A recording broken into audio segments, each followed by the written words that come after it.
नमस्कार,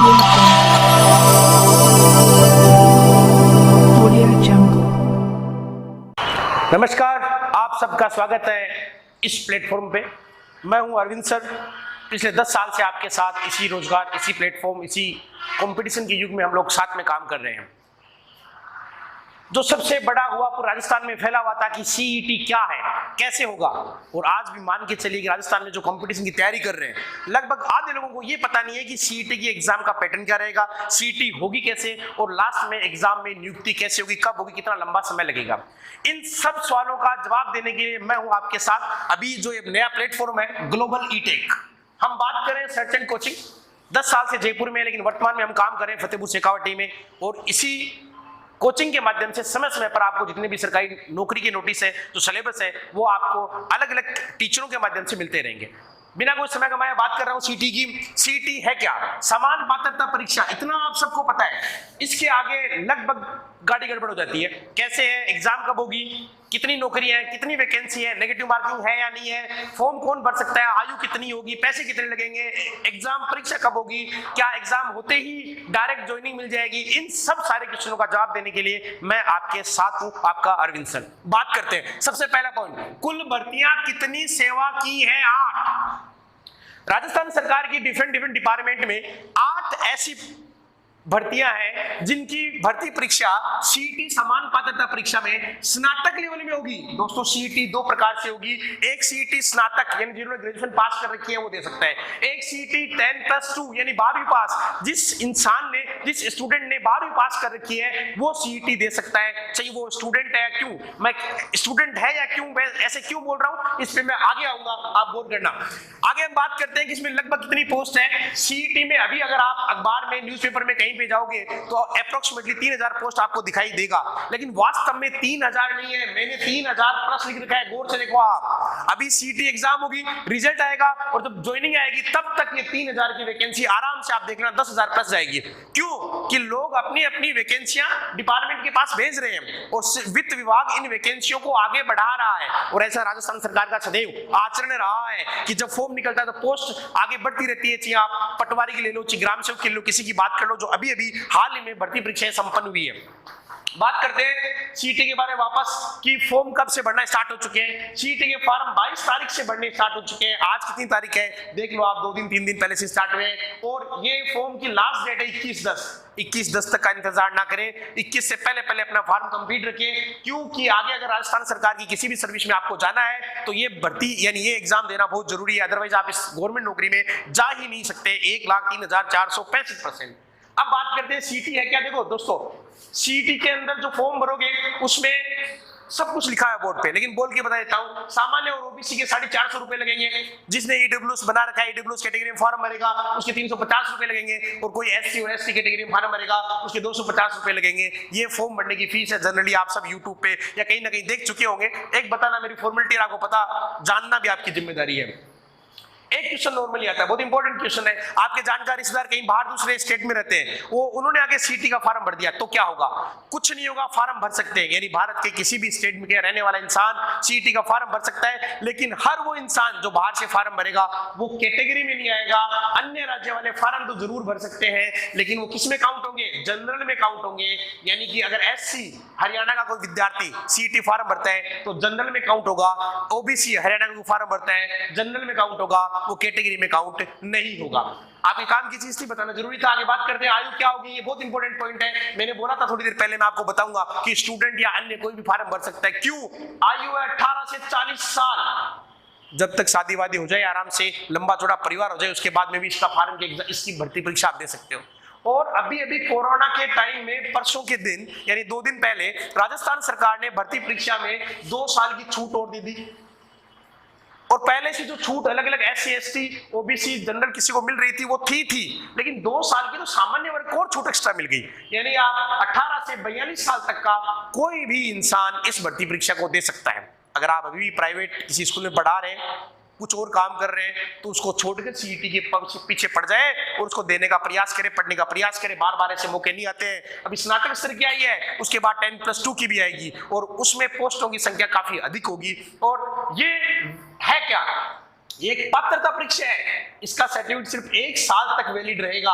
यानी इस साल आप सीटी देते हो तो 1 साल तक इन भर्ती परीक्षाओं में से किसी का भी फॉर्म आएगा, अगर आप पास हो गए तो आप इसमें एग्जाम में बैठ सकते हो। अगर आप पास नहीं हुए तो आप उस परीक्षा में बैठ ही नहीं सकते। यानी राजस्थान सरकार की नौकरी लगनी है तो सीटी देनी जरूरी है, चाहे 10+2 हो, चाहे स्नातक स्तर वाली हो।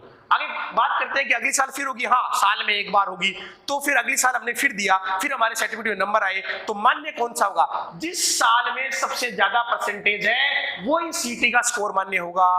मान लो इस साल आपके 87 आए और अगली साल आपके 74 है, तो इस साल का मान्य होगा, अगली साल वाला मान्य नहीं होगा। हाईएस्ट स्कोर जो भी रहेगा वो सीटी का प्लेटफॉर्म मान्य होगा। आगे बात करते हैं, एग्जाम कब होगी? 6 तारीख से लेकर 9 जनवरी के बीच में एग्जाम कंडक्ट होगा। अलग अलग दिनों में होंगे, यानी अलग अलग पारियों में होंगे, और अलग अलग दिनों में और अलग अलग पारियों में जब भी होता है तो नॉर्मलाइजेशन 100% होगा। आपके दिमाग में चल रहा होगा कि नॉर्मलाइजेशन होगा कि नहीं होगा, 100% होगा, ये मान के चले। कम से कम गलत करके आए जब भी ये एग्जाम दो, इसके उससे एग्जाम होगी तब तक हम 1-2 वीडियो और भी लेके आ जाएंगे, लेकिन उससे पहले हम लोग जनरल बातों पर चर्चा कर सकते हैं।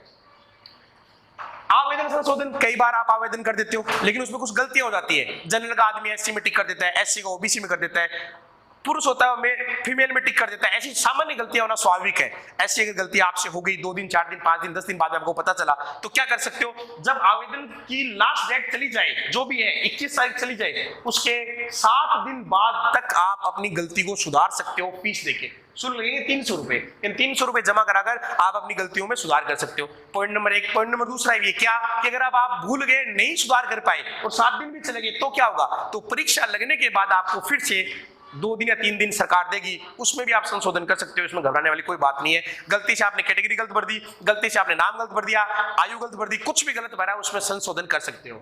उसके बाद में आपकी आती है कि एग्जाम का पैटर्न क्या रहेगा, एग्जाम में आएगा क्या क्या। देखो, सबसे पहले प्रश्नों की संख्या, अगर हम लोग बात करेंगे प्रश्नों की संख्या कितनी रहेगी, तो 150 प्रश्न इसमें आएंगे सीटी के अंदर, टोटल मिला के 150, और कुल अंक 300। यानी एक जो क्वेश्चन होगा वो नॉर्मली 2 नंबर का रहेगा, ठीक है। यानी 150 प्रश्न, 300 अंक। समय कितना मिलेगा? 3 घंटे। 3 घंटे का अगर हम मिनटों में तब्दील करें, मिनटों में बदले, तो लगभग 180 मिनट होती है। यानी कि आपको 150 क्वेश्चन करने में 180 मिनट मिलेगी। यानी एक क्वेश्चन करने में नॉर्मली 1 मिनट 20 से 25 सेकंड एक्स्ट्रा मिलेगी आपको। 20 सेकंड के आसपास आप कर सकते हो, जो कि जनरली मैथ वाले क्वेश्चन आए तो उसमें। सिलेबस क्या है? उससे पहले प्रश्न पत्र में हर बच्चे की ख्वाहिश होती है कि वो जान ले कि सर इसमें नेगेटिव मार्किंग होगी कि नहीं। 1,00,000% नहीं होगी, नेगेटिव मार्किंग बिल्कुल भी नहीं है। यानी बिना नेगेटिव मार्किंग के आप इसमें बैठोगे, इसका मतलब आप 150 में से 150 प्रश्न भी कर सकते हो। जैसा कि रीट की एग्जाम हुई थी, उसमें नेगेटिव मार्किंग नहीं थी, लोग 150 में से 150 करके आए थे और कट ऑफ काफी लंबी चौड़ी हाईएस्ट गई थी। तो ऐसा कुछ लगभग इसमें होने वाला है। लेकिन एक क्वेश्चन यहाँ रह गया था कि क्या 3000 ही पास करेंगे क्या इस परीक्षा में? नहीं, 3000 पास नहीं करेंगे, इस भर्ती का 15 गुना पास करेंगे। इस भर्ती का कितना गुना पास करेंगे? 15 गुना। इन लगभग 45,000 लोगों को पास किया जाएगा। अगर आप में क्वालिटी है, अगर आपको पढ़ना अच्छा लगता है, अगर आपको अभी भी समय आपके पास पढ़ाई के लिए है, तो 45,000 लोगों में आप आ जाओगे। उसके बाद में प्रत्येक डिपार्टमेंट की अलग अलग परीक्षा होगी, उसमें सिर्फ 45,000 ही बैठेंगे। उन 45,000 में जो लोग बैठेंगे उसमें से आपको 3,000 में आना है और उसके बाद आपको ज्वाइनिंग मिलेगी। सारी पोस्टें अच्छी है, अगर आप गौर करोगे, इन पोस्ट का नाम पढ़ोगे, सारी अच्छी अच्छी पोस्टें स्नातक लेवल में है। हाँ, ये अलग बात है कि थोड़े दिनों बाद में 10+2 जो वाली सीटी आने वाली है, उसमें भी सिलेबस कम होगा, भर्तियों की संख्या बहुत ज्यादा होगी। राजस्थान पुलिस उसी के माध्यम से भरी जाएगी, वन रक्षक उसी के माध्यम से भरी जाएगी। आगे हम लोग बात करते हैं कि सिलेबस क्या का है। जीके, बिल्कुल जीके भारत का और राजस्थान का दोनों का दोनों इस सिलेबस के अंदर है। भारत का जीके राजनीतिक यानी कि अगर बात करें हम लोग संविधान वगैरह, मूल अधिकार, सारी पॉलिटी इसकी है। इंडियन पॉलिटी पूरी है, इंडियन हिस्ट्री पूरी की पूरी इसमें शामिल है, और भूगोल यानी ज्योग्राफी इंडिया की पूरी सीटी के सिलेबस में है। सेम चीज राजस्थान की भी पॉलिटी, अगर हम बात करते हैं विधानसभा या फिर पंचायत राज व्यवस्था, ये सब इसमें शामिल है। दूसरा इतिहास, हिस्ट्री राजस्थान की, मेवाड़, आमेर, मारवाड़, ये सब इसमें शामिल है। और भूगोल की राजस्थान की स्थिति और भौतिक विस्तार, नदियां, सब कुछ इसी के अंदर मेंशन है, आपको पढ़ना ही पड़ेगा। करंट हर भर्ती में आता है, 10 क्वेश्चन से ऊपर आएंगे, पढ़ना ही पड़ेगा। तो पढ़ना शुरू कर दिया हुआ लगभग लोगों ने, अगर आप पढ़ोगे करंट पक्का आएगा। करंट के बाद में बात करते हैं क्या क्या सिलेबस में और मेंशन है। साइंस, हाँ थोड़ी सी साइंस भी है, आराम से पढ़ सकते हो, इजी है। और मानसिक योग्यता नहीं, रीजनिंग बोलते हैं, 100% रीजनिंग है। अब रीजनिंग तो इसके अंदर है, लेकिन एक क्वेश्चन आता है कि रीजनिंग है तो बताइए क्या मैथ्स है क्या? हाँ, मैथ्स के 3-4 टॉपिक इसके अंदर ही डले हुए हैं, इजी आसान टॉपिक डले हुए हैं, वो आपको साथ में पढ़ना पड़ेगा। हिंदी, हाँ 100% हिंदी पढ़नी पड़ेगी, इजी हिंदी है। 4 टॉपिक पूरे से 4 पढ़ने के बाद में तो व्याकरण बचती है, रटनी होगी आपको, वो आप रट ही सकते हो। इंग्लिश बिल्कुल इजी जो चैप्टर है इंग्लिश पढ़नी पड़ेगी, और बेसिक कंप्यूटर भी आपको पढ़ना पड़ेगा। आपका एक क्वेश्चन हो सकता है, इतना लंबा चौड़ा सिलेबस है, हम कैसे तैयार करेंगे, कैसे तैयार, दिन बहुत कम बचते हैं, समय नहीं है, कैसे होगा? अरे इतना जब लंबा चौड़ा सिलेबस दे दिया तो ये मान के चले कि ऊपर से क्वेश्चन आएगा, सुपरफिशियल क्वेश्चन आएगा, बॉटम को कोई नहीं पूछेगा, डीप में कोई नहीं जाएगा, गहराई में कोई नहीं जाएगा। इन सब सिलेबस का ऊपर ज्ञान होना आपको अति आवश्यक है। ये सब बातें मैं आपको क्यों बता रहा हूं? क्योंकि बहुत सारे लोग तो इस सिलेबस को देख कर डर जाएंगे, फार्म नहीं भरेंगे। कुछ लोग इस पोस्ट को देख कर डर जाएंगे कि 3000 ही तो है, फार्म नहीं भरेंगे। और कुछ लोग एग्जाम तो दे देंगे, बाद में पास होने जितनी तैयारी नहीं करेंगे। और कुछ लोग पास भी हो जाएंगे तो सेकंड एग्जाम होगी उसके लेवल की तैयारी नहीं करेंगे, क्योंकि इस एक एग्जाम से तो आपको नौकरी मिलनी नहीं है, दूसरी एग्जाम देनी पड़ेगी। और इतना धैर्य रखना किसी स्टूडेंट के बस की बात नहीं है कि 2-2 एग्जाम तक वो आराम से बैठकर रुके कि हाँ मैं दूसरे एग्जाम के लिए रुकता हूं। इतना हमारे में नहीं, हमें चट मंगनी पट ब्याह, हमें हाथों हाथ नौकरी चाहिए। आज एग्जाम दे, कल रिजल्ट आ जाए, परसों ज्वाइनिंग लेटर पे साइन हो जाए, ऐसा संभव नहीं है। सीईटी धैर्य आपके धैर्य की परीक्षा लेगी सीईटी, कितना धैर्य आपके अंदर है। इसीलिए सिलेबस बहुत बड़ा दिया हुआ है, जो कि आपके सामने वाइड रूप से मैंने समझा दिया। सीईटी के बारे में और कोई भी क्वेश्चन आपका हो तो आप पूछ सकते हैं कमेंट बॉक्स में लिखकर।